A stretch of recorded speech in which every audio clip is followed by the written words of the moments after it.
हर हर महादेव। जय माता दी श्रोतागणों। स्वागत है आपका धार्मिक कथाओं की इस दुनिया में। यहाँ पर आपको पुराणों से मिलने वाले ज्ञान से अवगत कराया जाता है। आज की कथा में हम जानेंगे भगवान विष्णु के हयग्रीवा अवतार की कथा।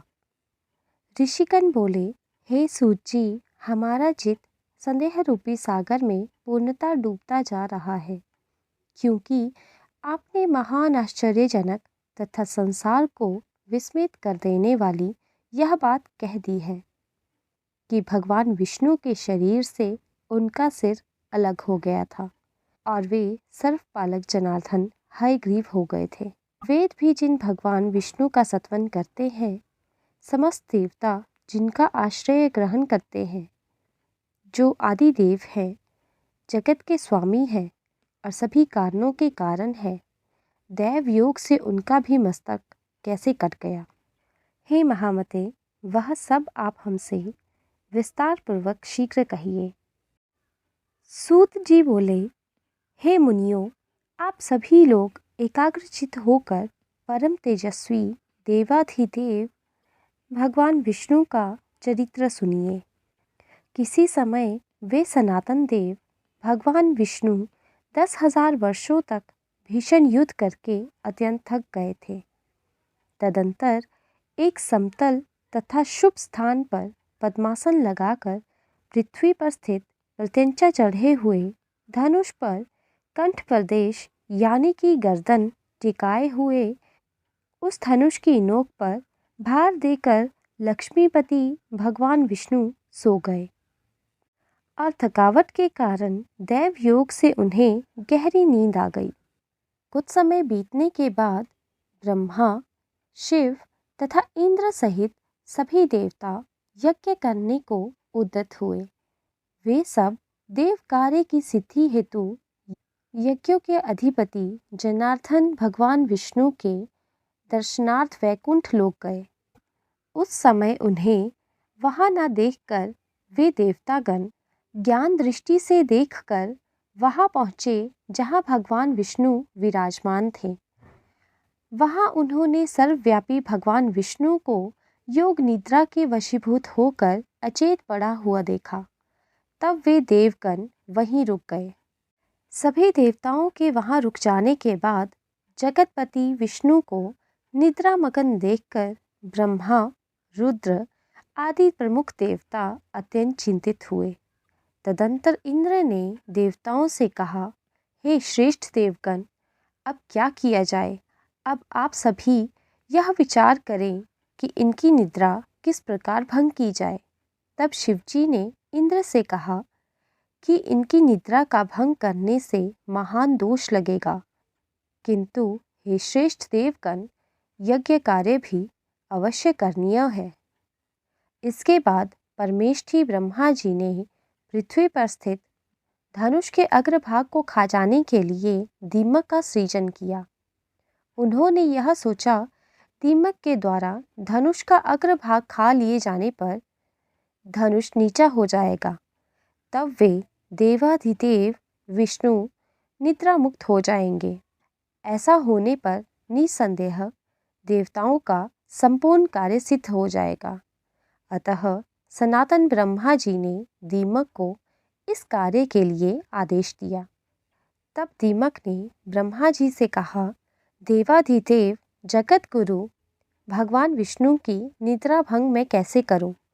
क्योंकि नींद में बाधा डालना, कथा में विघ्न पैदा करना, पति पत्नी के बीच भेद उत्पन्न करना एवं माँ पुत्र के बीच वैर भाव पैदा करने के लिए षड्यंत्र करना ब्रह्म हत्या के समान कहा गया है।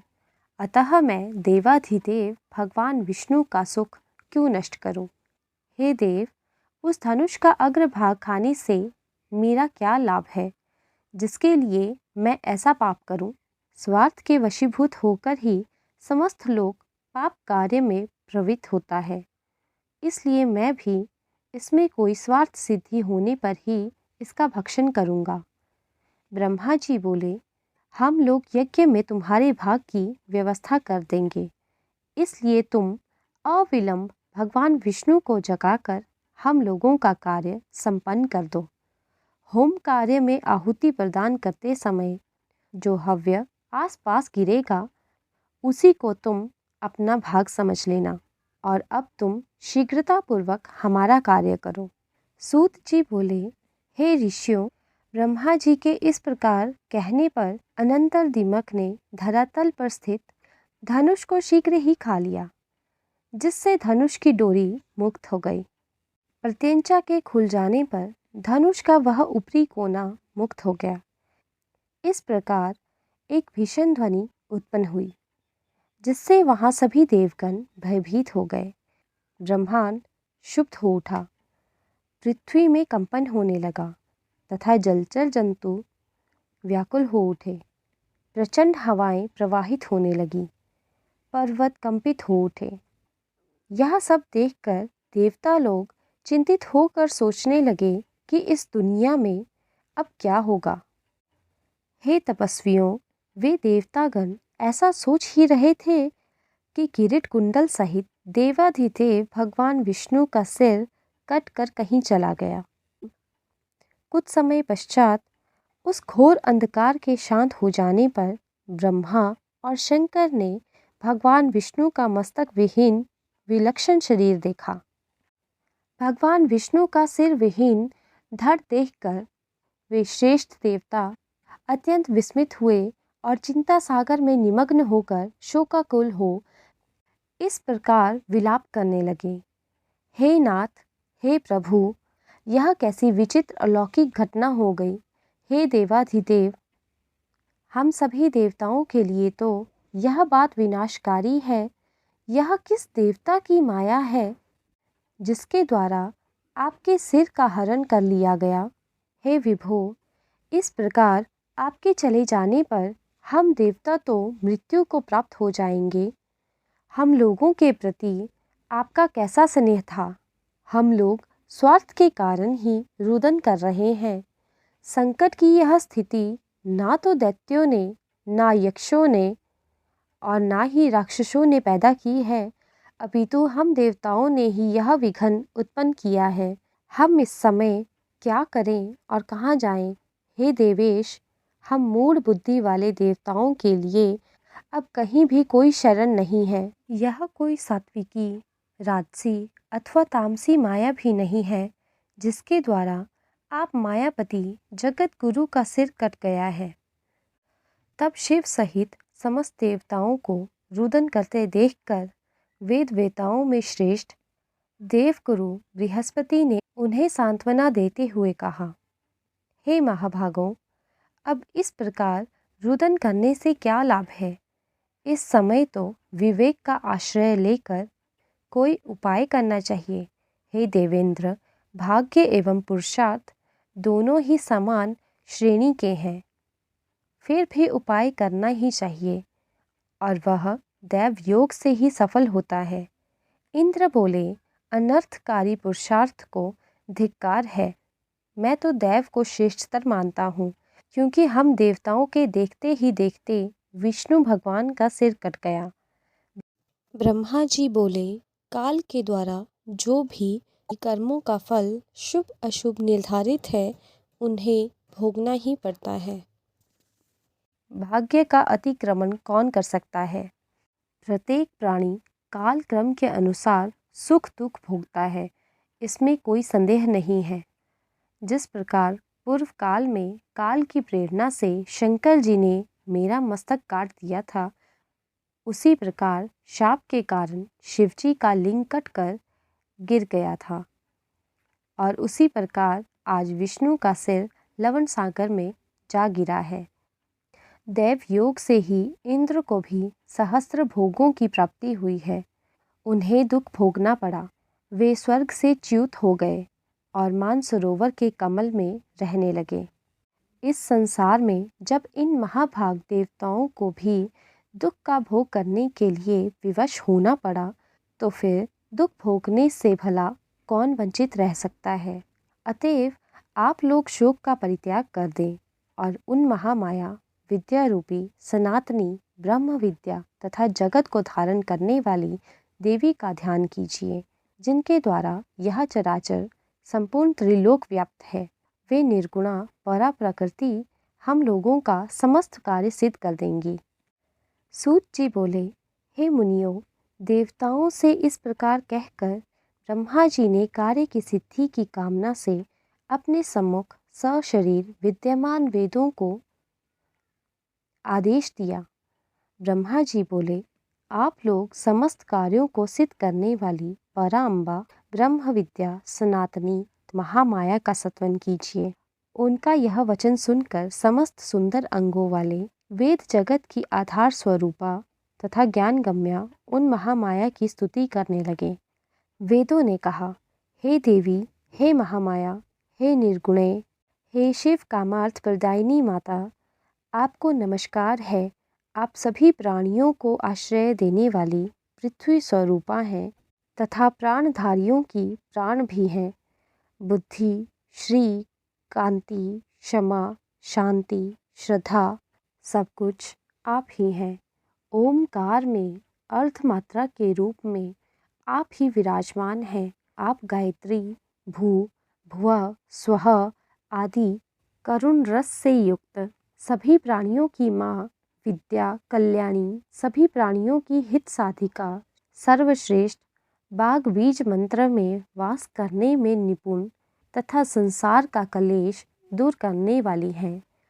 आपकी हम स्तुति करते हैं। ब्रह्मा, शंकर, विष्णु, इंद्र, अग्नि, सूर्य तथा सभी भुवनों के स्वामी आपके द्वारा ही निर्मित किए गए हैं, अतः उनकी अपनी कोई विशेषता नहीं है।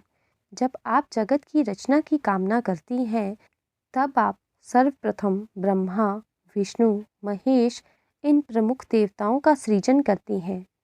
उन्हीं के माध्यम से एकमात्र आप ही जगत का सृजन, पालन एवं संहार कार्य पूर्ण करती हैं।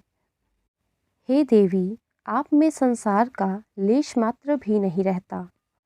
हे देवी, संपूर्ण सागर में ऐसा कोई भी निपुण प्राणी नहीं है जो आपके रूप को जान सके, और ना तो ऐसा कोई योग्य मनुष्य है जो आपके नामों की संख्या की गणना करने में समर्थ हो। जो थोड़े से जल का संतरण करने में असमर्थ हो, वह बुद्धि संपन्न मनुष्य भला महासागर को पार करने में कैसे कुशल हो सकता है। हे जननी, क्या आप भगवान विष्णु के शिरोछेदन की इस घटना को नहीं जानती? हे शिवे, अथवा क्या यह जानकर भी आप मधुजित विष्णु की शक्ति की परीक्षा करना चाहती हैं? हे माता, अथवा क्या यह विष्णु के महान पाप समूह का फल है?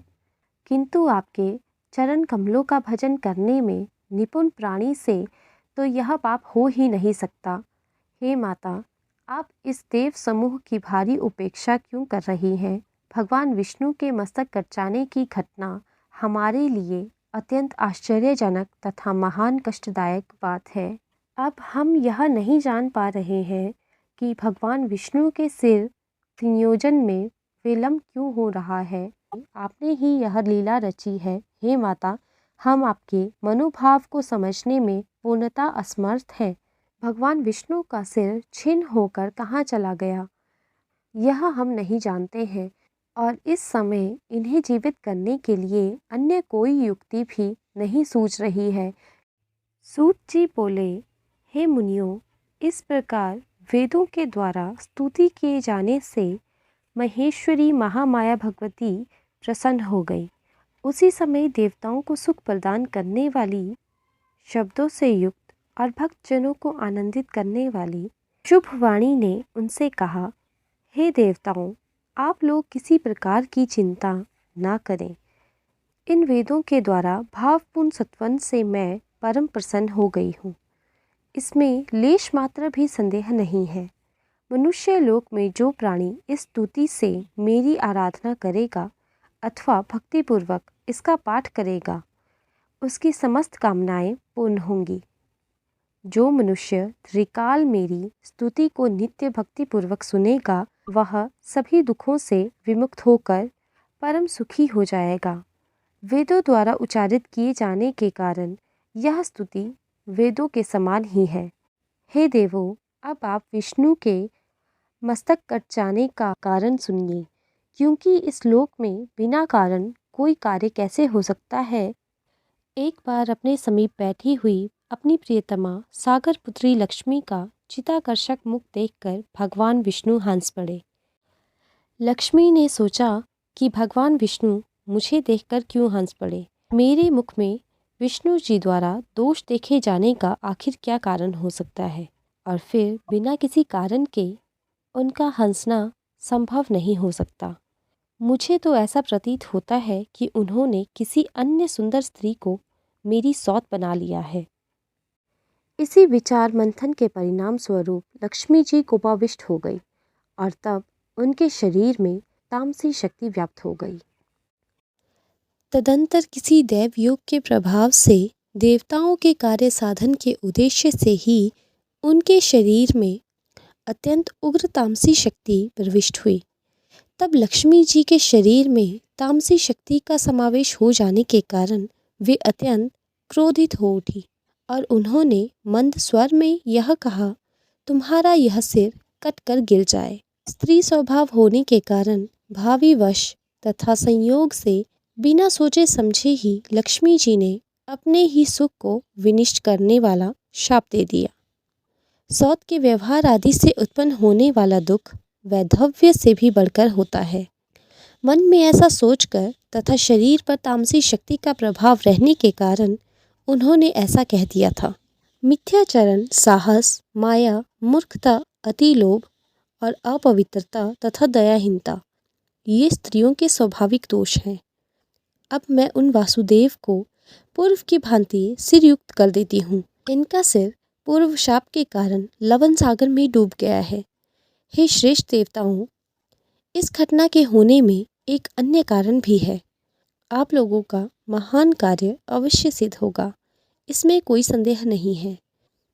प्राचीन काल में महाबाहु एवं अति प्रसिद्ध हयग्रीव नाम वाला एक दानव था, जो सरस्वती नदी के तट पर बहुत कठोर तपस्या करने लगा। वह दैत्य आहार का त्याग कर समस्त इंद्रियों को वश में करके तथा सभी प्रकार के भोग व ऐश्वर्य से दूर रहते हुए मेरे बीजात्मक एकाक्षर मंत्र ह्रीम का जाप करने लगा। इस प्रकार समस्त आभूषणों से विभूषित मेरी तामसी शक्ति का सतत ध्यान करता हुआ वह 1000 वर्षों तक कठोर तप करता रहा। उस समय वह दैत्य जिस रूप में मेरा ध्यान कर रहा था, उसी तामस रूप में मैं उसे दर्शन देने हेतु उसके समक्ष प्रकट हुई। उस समय सिंह पर आरूढ़ हुई मैंने दयापूर्वक उससे कहा, हे महाभाग, तुम वरदान मांगो, मैं तुम्हारी इच्छा अनुसार वरदान देने आई हूँ। वह दानव मेरा यह वचन सुनकर प्रेम विह्वल हो उठा और उसने तत्काल प्रणाम और प्रदक्षिणा की। मेरा रूप देखते ही प्रेम भावना के कारण अश्रुपूरित नेत्रों वाला वह दानव मेरी स्तुति करने लगा। हयग्रीव बोला, हे जगत का सृजन, पालन, संहार करने वाली, हे मोक्षदायिनी शिवे, आप देवी को मेरा नमस्कार है। पृथ्वी, जल, तेज, वायु एवं आकाश, इन 5 महाभूतों के कारण आप ही हैं तथा गंध, रस, रूप, स्पर्श एवं शब्द, इन तत्वों का कारण भी आप ही हैं। हे महेश्वरी, नासिका, जीवा, नेत्र, त्वचा, कान, ये ज्ञानेंद्रियाँ तथा हाथ, पैर, वाक, लिंग, गुदा, ये कर्मेंद्रियाँ आपसे ही उत्पन्न है। देवी बोली, जो भी तुम्हारा अभिलषित वर हो वो मांग लो, मैं उसे अवश्य पूर्ण करूँगी, क्योंकि मैं तुम्हारी अनन्य भक्ति, अद्भुत तपस्या से अतिशय प्रसन्न हूँ। हयग्रीव बोला, हे माता, आप मुझे वैसा वरदान दें जिससे मेरी मृत्यु कभी ना हो और देव तथा दानवों द्वारा अपराजय रहता हुआ मैं सदा के लिए अमर योगी हो जाऊं। देवी ने कहा, जन्म लेने वाले की मृत्यु निश्चित है और मरने वाले का जन्म भी निश्चित है। लोक में स्थापित इस प्रकार की मर्यादा का उल्लंघन कैसे संभव है? इसलिए हे दानव श्रेष्ठ, मृत्यु तो अवश्य संभव ही है। इसलिए अपने मन में सम्यक विचार करके तुम अन्य वरदान मांग लो।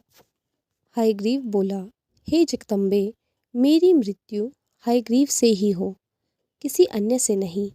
मेरी इसी मनोकामना को आप पूर्ण करें। देवी बोली, हे दानव श्रेष्ठ, अब तुम अपने घर जाकर सुखपूर्वक राज्य करो। हायग्रीव के अतिरिक्त अन्य किसी से भी तुम्हारी मृत्यु कदापि नहीं होगी। उस दैत्य को यह वरदान देकर मैं अंतर्ध्यान हो गई और वह दानव परम प्रसन्न होकर अपने घर लौट गया। वह दुष्टात्मा दानव इस समय मुनिजनों तथा वेदों को हर प्रकार से पीड़ित कर रहा है और तीनों लोकों में कोई भी ऐसा नहीं है जो उसका संहार कर सके। अतः इस अश्व का मनोहर सिर अलग करके उसे इन सिर विहीन विष्णु के धड़ पर संयोजित कर दीजिए। तत्पश्चात देवताओं के कल्याण के लिए भगवान हयग्रीव अत्यंत क्रूर तथा दानवी स्वभाव वाले महाअसुर हयग्रीव का संहार करेंगे। सूत जी बोले, देवताओं से इस प्रकार कहकर भगवती शांत हो गई और इसके बाद देवगण परम संतुष्ट होकर देवशिल्पी विश्वकर्मा से बोले।